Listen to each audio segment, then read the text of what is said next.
Welcome to Larry the Alchemist, and on today's episode, part two of our debate, what is the first death metal album? And last week we discussed Possessed Seven Churches. This week we're discussing Death, Scream, Bloody Gore. I always love this album cover. I think this is a great album cover. This is a reissue. This isn't an original. This is a relapse reissue with some bonus stuff on it, and it came on this orange vinyl. Not quite sure how I feel about that color. Would have been cooler if they had done something with like the red, and maybe they did, and maybe that's just the version that I have. So I have a community poll now. In the Possessed video, I said that I was going to do this video next week, but I'm actually recording it at the same time. It's just going to go up next week. I want to record it at the same time because I listened to Seven Churches and Scream Bloody Gore back to back. It's fresh in my memory, so I kind of want to do them at the same time. I may do a separate video discussing the community poll that we have. So make sure you go to the poll, vote for which one you think is the first death metal album, or neither. You can say neither, and you can leave in the comments what you feel is the first death metal album. Okay, so Scream Bloody Gore comes out in 1987, whereas Seven Churches came out in 85. Scream Bloody Gore is May 25th. 87. It's also on Combat, just like Seven Churches. It's also produced by Randy Burns, just like Seven Churches. Chuck is also listed as a producer on here. It's only Chuck on guitar, vocals, and bass, and Chris Reifert on drums. Chris would go on to form Autopsy.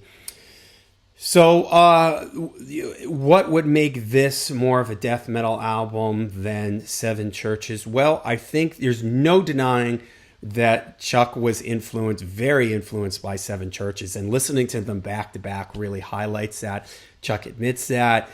You can hear it in the vocals, the riffing, and just all over the record. But I think that he takes it, and if you want to make the argument that Seven Churches is a thrash or a thrash death album, then Chuck pushes it over that ledge.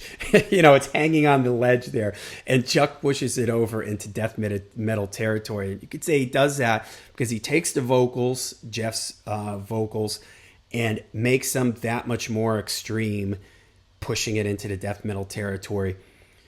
Proto blast beats here. I'm not a drummer, not a death metal historian.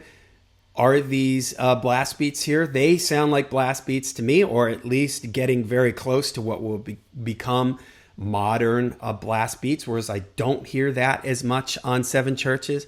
You get a little bit more aggressive riffing here, non-thrashy sounding riffing on this record, although there are still moments that have thrash kind of vibes to them, but I don't really hear like Venom on this record. I hear a little bit of Slayer at times on here, but again, it's sort of pushing it to the next level. Infernal Death, the first track, here you go right off the bat. You're getting what are like blast beat type drumming, Possessed style vocals, but a bit more aggressive, like I mentioned.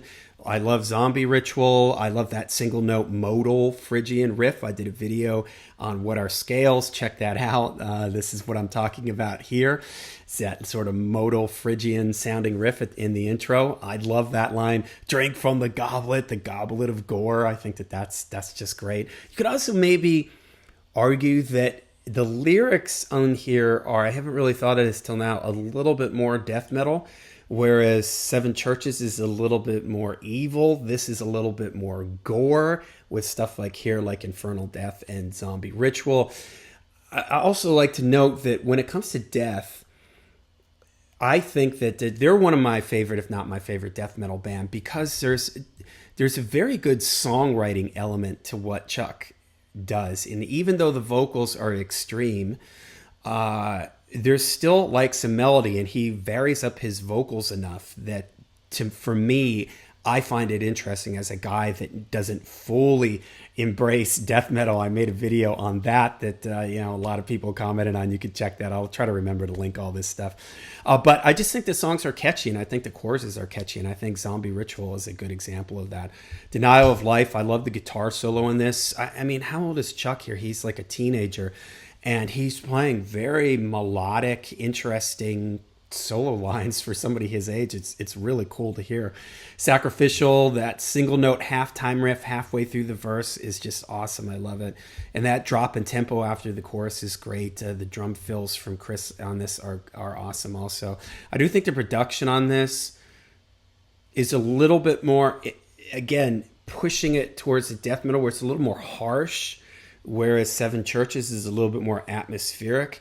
This to me here has a little bit of that dry, harsh death metal sound that you're going to get with the first wave of death metal groups like Morbid Angel and Obituary and Deicide and all that. Regurgitated, I love it has almost like a little bit of a trad metal Sabbath feel to that first main riff, and Chuck's tortured vocals sound awesome in it. Baptized in Blood is another great one. I love the opening scream in that. More proto blast beats, let's say, and chaotic riffing. Evil Dead, very cool, like that little tapping guitar line at the beginning always makes me think of Judas Priest, maybe like Hellion Electric Eye, like that kind of intro, the way that is, and then it just blasts into the fast riffing there, and the chorus, the way Chuck's Evil Dead, the way he does that, I think is great. A really cool ripping Slayer-like guitar solo, but a little more in key than what Slayer does. I'm so impressed, like a Chuck soloing on this record. For him at such a young age, it's fast, but it's still very, very melodic. It doesn't just sound like he's just throwing his fingers over the fingerboard. Scream Bloody Gore takes the album out on an over-the-top note. The halftime riff there is totally sinister sounding. I love that. Armies of the Dead hail their leader's head.